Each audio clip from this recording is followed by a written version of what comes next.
Alright, so today I have moved out here to this front desk. Instead of using the back desk, this is in the front of the store. The reason I'm here is because that air conditioner back there is sodomized and fucked to shit. There was frost and snow on the outside of it. It needs Freon, it needs some TLC. So yeah, back there you could feel the nice heat of New York City summer with no ventilation, and my room of course is in the middle, which means that it has no air at all, which it just sucks. Anyway, so this is the sales guy's desk, was the sales guy's desk. He's not going to be happy when he comes in on Monday and he sees this. Usually he has a perfectly clean table, and yeah, anyway. So today is how to find a short in a motherboard. Now, people use the word short universally for almost everything. Even when there is no short, people just like using the word because they heard it on television when they were a kid. A short circuit means that instead of the electricity getting from point A to point B, something is sending it somewhere else before it gets there. And the most common short is to ground when an amplifier or a transistor or a processor of some sort is fucked up. Now, here, let me show you what I'm doing with this board. So, as soon as I plug in the charger, let's get a DC in board plugged in here.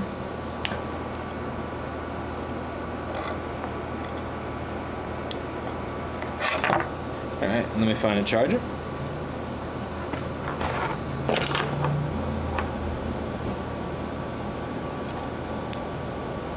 So I'm going to show you what I see.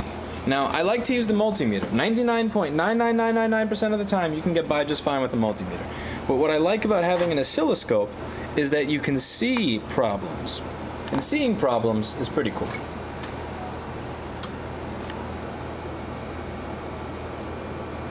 The reason that sparked is because I still had these power wires plugged into the power supply, which was on. Anyway, so let me show you what I saw.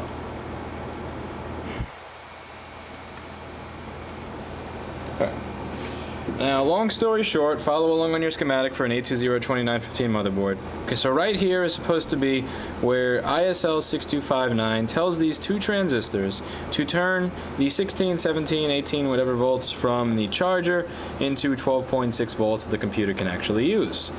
And when I look on my oscilloscope, I see 11.5 volts, but as you can clearly see here, it's not straight. Now that's the thing, again, a multimeter is going to read that as 11 point whatever, moving up and down a little bit, but you're not going to see that clusterfuck. Let me show you an example with the multimeter. Let's see if I can while I'm holding this camera. Hopefully this is close to the end of videos done with a shit camera and no tripod, but we will see. Alright.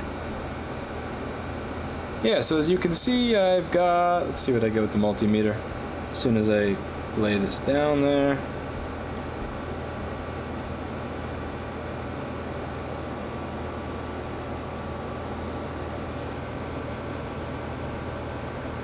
So the multimeter is a little confused. It can't exactly tell me what it is that's going on. But the oscilloscope tells me a really nice full story because, again, I can see. So it says 11, there we go, 11.6 volts. But you see what it's doing. It's rippling like crazy. And when you zoom in a little more, you actually get something closer to 5 volts. Let's zoom in a little more on this.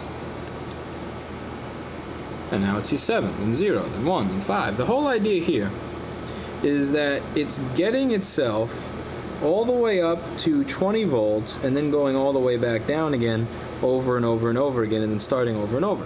Now what this indicates to me is a short to ground. So it starts trying to make the voltage. It realizes, holy crap, if I make this 12 volts right here, I am going to explode because I am sending 12 volts into a short to ground. And then it stops, and then since it's stupid because it's a fucking inanimate object and not something with a brain, it just turns itself right back on again. Now, here's what we're gonna do. This is a very heavily populated board. If you think that you are just going to magically with your brain find the short to ground, you are insane. Sometimes you can by following along the components, and sometimes it is common sense. But a lot of the time, you are going to be confused as shit. And one of the reasons everybody goes, "Oh my God, you're a genius! Oh my God, God, you're a genius, you're a sage, you're amazing, is because they think that I'm this omnipotent being that just puts my hand over this thing. And out of the thousands of microscopic little fucking things that I cannot see, of all these little things that you can barely see without a microscope, that I am just magically saying, yes, aha, it is this one over here that you need to replace. And when you replace this one right over here, everything will work again. People just think that I'm some magical sage and some fucking wizard genius because I do that. And no, as I've explained many, many times, I'm a fucking idiot just like you. So I need help just like you in finding this. And here's what I'm going to do, because I'm going to use my brain. And again, my brain doesn't work very well. I haven't ever went to an electronics course. I never passed chemistry and calculus in college. But I have just enough of a brain to come up with an idea on how to find this short. Since the short is to ground and my 12 volt shows up here, that means that if I inject 12 volts right here, that 12 volts is going to wind up on ground because there's a short to ground. Correct? Got it? Eh? Okay. Now, since I'm not trying to turn the computer on, there's not going to be a system load.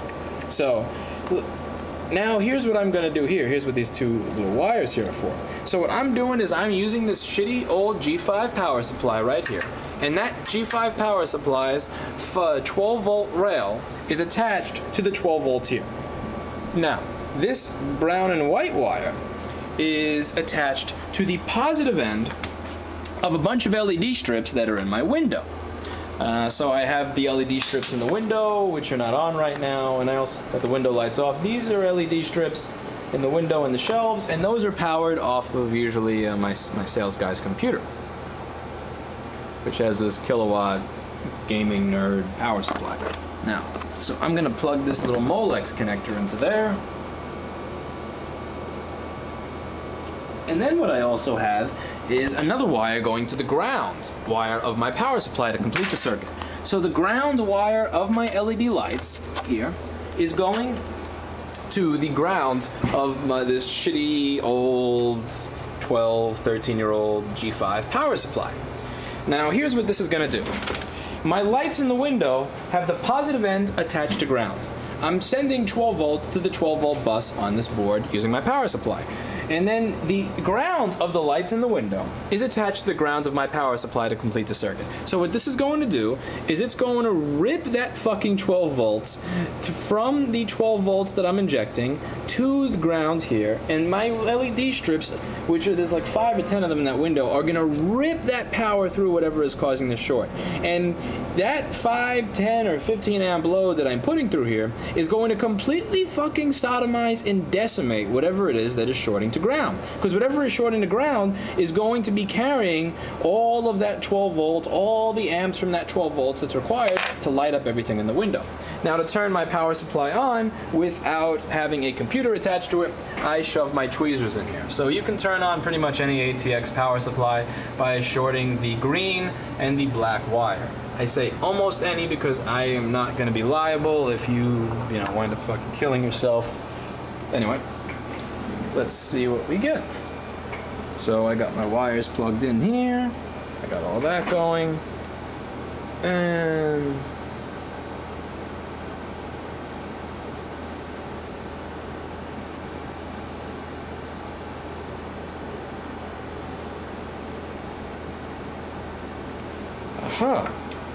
okay, so here's what I was doing here, by the way, which almost melted the wire.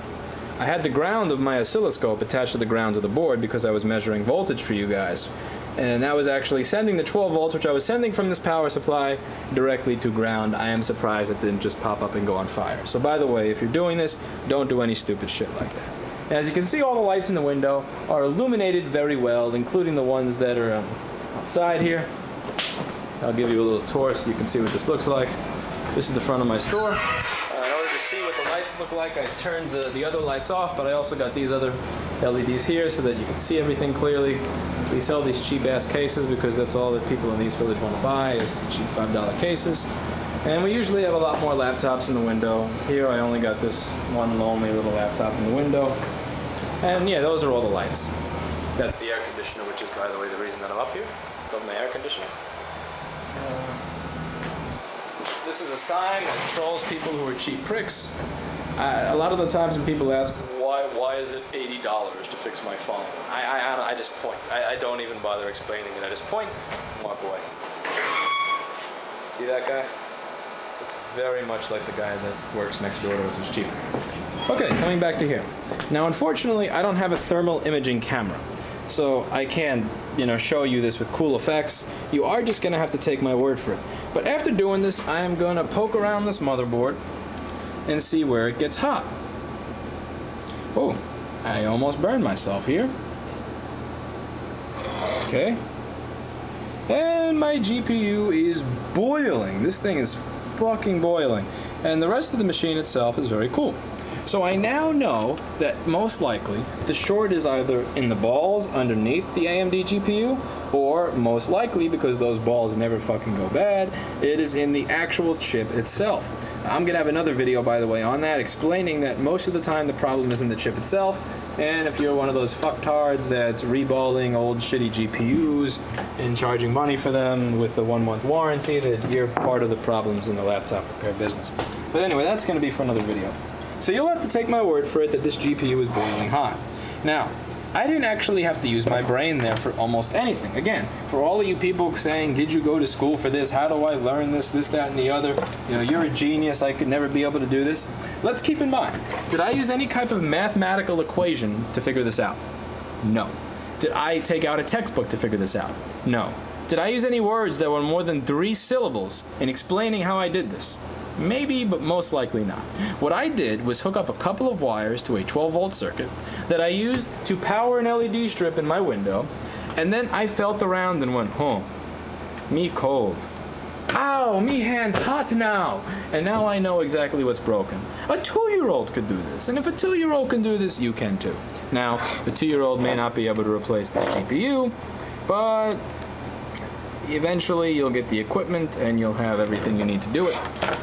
And that's pretty much it for today. So today was a basic method of finding a short in a motherboard. Now, a couple of things on this method before you go ahead and fuck up your own shit. If you're gonna do this, make sure that the power that you're pushing through matches the power that that can take. Don't inject 12 volts into p83LLbSx4WE. If you have a short on your 3.42 volt bus, don't inject 12 volts in it, because if you do that, you're gonna fucking break everything on it. And the same, don't put 12 volts in your 5 volt bus, don't put 5 volts in your 3 volt bus. Just don't, because bad things are gonna happen. I have different things around here that I can use that work on 3 volts, that work on 5 volts, that work on 1 volt. So if I want to find the short, I just inject a voltage that circuit would expect to be able to, I expect that circuit would be able to handle, and then after I've done that, I feel around and try to find what's hot. And there are, cooler ways you can do this. You can use a thermal imaging camera to try to find out what's getting hot. If you want to get one that's not a complete piece of dog shit, you are going to be spending a good $7,000 or $9,000 on it. And I can't really advise that at this stage in the game, because if you have a short that is so impossible to find that you don't find it through just heating, just some basic heating up of the board, then you're probably not going to find it with an $8,000 machine, and that $8,000 machine is probably not going to help you very much. So this is just an introduction. Hopefully you learned something, and that's it.